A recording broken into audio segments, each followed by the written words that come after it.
YCP ఎంపీకి ముడుపులు ఇవ్వబోయి అడ్డంగా దొరికిన అధికార పార్టీ నేత. ఆంధ్రప్రదేశ్ రాష్ట్రంలో విశాఖలో జరిగిన వేల ఎకరాల భూ కుంభకోణం ప్రభుత్వంలో అలజడి రేపుతుంది. ఈ కుంభకోణం వెనుక మంత్రి గంటా శ్రీనివాసరావుతో పాటు మరో నలుగురు టీడీపీ ఎమ్మెల్యేలు ఉన్నట్టు తీవ్ర స్థాయిలో ఆరోపణలు, కథనాలు వస్తుండటంతో ప్రభుత్వానికి దిక్కుతోచడం లేదు. మరోవైపు భూ కబ్జా ప్రాంతంలో వైసీపీ ఎంపీ విజయసాయిరెడ్డి వామపక్ష నాయకులతో కలిసి పర్యటించారు. బాధితులను అడిగి వివరాలు తెలుసుకున్నారు. బాధితులతో కలిసి ర్యాలీ నిర్వహించారు. ఈ సందర్భంగా మాట్లాడిన విజయసాయిరెడ్డి సంచలన విషయం చెప్పారు. విశాఖ భూ బకాసులు చాలా తెగించారన్నారు.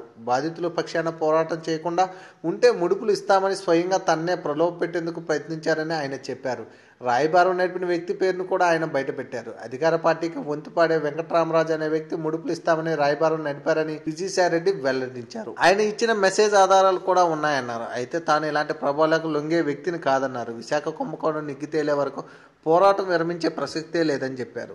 రాయబారానికి వచ్చిన రామరాజు చంద్రబాబు, నారా లోకేష్లకు బినామీ అన్న విషయం జగమెరిగిన స్థితిమేనని విజయసాయిరెడ్డి చెప్పారు.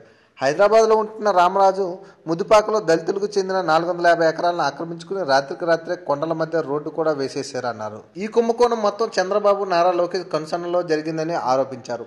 మొత్తం మీద తనకు ముడుపులు ఇచ్చేందుకు భూ బకాసురులు ప్రయత్నించారని చెప్పడంతో పాటు ఏకంగా సదరు వ్యక్తి పేరును కూడా విజయసాయిరెడ్డి చెప్పడం సంచలనంగా మారింది. For more videos, please subscribe our channel.